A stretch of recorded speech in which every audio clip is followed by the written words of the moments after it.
Well, welcome back into Talking Fitchburg. Joining today from Department of Ag Trade Consumer Protection is our friend Michael. He returns back to the show. How you doing? I'm doing great.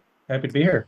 Happy to be with you as well. Sorry we can't be in person. We'll get back together really soon, but that doesn't mean we're not going to have some really good topics to talk about this month. And we're going to kick things off here. Timely topic: election season PAC scams.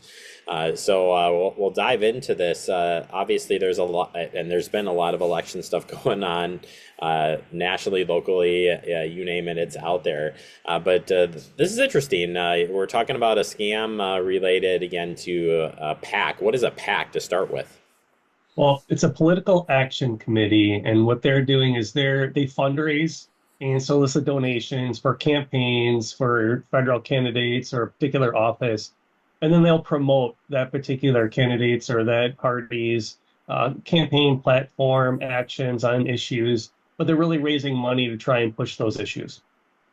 So when we take a look here at the scam specifically, we're really talking about people who are impersonating PACs more or less. Yeah, that's exactly it. So PACs will register with the Federal Election Commission, but in doing so, scammers can also register with the Federal Election Commission, and those bad actors then will take their PAC and they'll call around and solicit donations, the same as the legitimate ones do.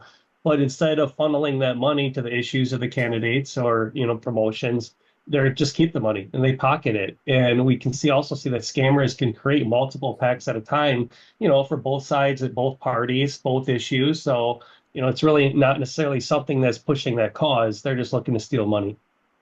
Where do you think people would find these packs then, or where might they be misled at? Because I'm suspecting that these are probably at some of our common places that we use, whether it's social media, websites, email scams, or is it kind of the full gamma? The whole one, exactly what you just said. The text messages, social media pushes, emails coming through. I would say right now you're going to see the predominantly text messages and social media. And I guess this takes it back to kind of we talk about these things quite frequently of imposter scams, phishing scams, all of those things. We got to react here a little bit, but as these things are just being flooded, and you're like, oh man, I want to get involved. I want to get involved. Where should somebody start if they're really thinking about, hey, I want to donate here, but do I really want to donate right at the second that this thing just popped up and it's like that convenient? Yeah. Well, first, you hit it right on the head by saying, look, if it pops up and they're like, oh, I want to do this, that's where you want to stop and take a second.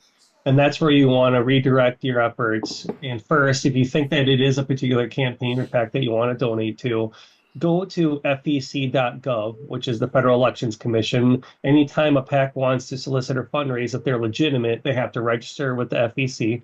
So go there, and that'll tell you a little bit more about that particular PAC, how it spends its money, and get a little bit more information. And then if you do want to donate, don't respond to any of those unsolicited texts or phone calls or emails. Go directly to that PAC's website or call them directly on a number that's on their recognized website so that you know money's going where it's supposed to. And those are some of the things that you can absolutely guarantee is not responding and then you initiating where you want to send your money to. Michael, if you think you've sent money to somebody that you were like, oh no, I think I just got scammed here, what would you suggest people do? Well, if you, first you want to make sure that if it's a lot of money and you think you might have an opportunity to get it back, contact law enforcement and let them know that you were scammed. Second, you can file a complaint with the Department of Agriculture, Trade, and Consumer Protection. And what that does is it makes us aware of what's happening. So then we have opportunities to do what we're doing right now and share awareness of these issues. Because as right now we're in the heat of the campaign season, so we want everyone to recognize that not every one of those text messages or phone calls is real. And we only do that through those complaints and making us aware of it. And then finally, do you think that, I mean, with any imposter scam or any of these things, could this go deeper into like identity theft, or, I guess it just, you're really opening yourself up potentially for bigger issues besides just losing money, I would suspect. Yeah, like any scam, we certainly, depending if they're going to put a variation on it and they say, hey, we want to send you some literature or maybe a sign to put out in the yard, they'll get your name, address, but after that, they might start poking a little bit deeper. I would say this particular scam is really looking for your money.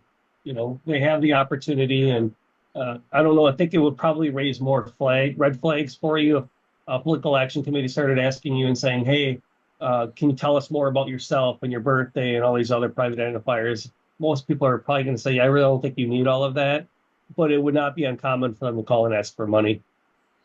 And then I think too, no matter whether it's a political scam, whether it's any type of scam, if somebody's asking you to pay, just in the randomness things like money orders or I don't know gift cards, all of those things, your classics, that's got to be red flags to just stop, think about what you're doing there, and don't act because you're really walking yourself down an area where you're going to lose out. There's a few red flags, and that's definitely one of them. If they're only accepting money by telling you have to mail it to a PO box or through some of those peer-to-peer payment apps like PayPal or Venmo, or if they ask you to send cryptocurrency, all of those should be jumping out and saying, "Hey, this might not be right." And a couple other ones that you could think about are if they can't tell you anything about the campaign, or who its leadership is or what their causes are. They may say they're just a representative but don't know anything about it. That's a red flag because they should be pretty well informed. And then if they fail to ask you legally, they're required to ask you if you're a U.S. citizen or green card holder. And so if they don't do that, another red flag because they know that's their obligation if they're legitimate. All right. Well, I suppose people could learn more about just any type of scam in general, but we want people to stay up to date on things. We want you to report it, and we want you to be able to find those resources. Michael, they can find them at your website. They sure can. Come visit us at datcp.wi.gov. You can learn more about these political action campaign scams and a lot more that we're seeing day to day. All right, Michael. Thank you so much for the update. Appreciate it. Thanks, Jeremy.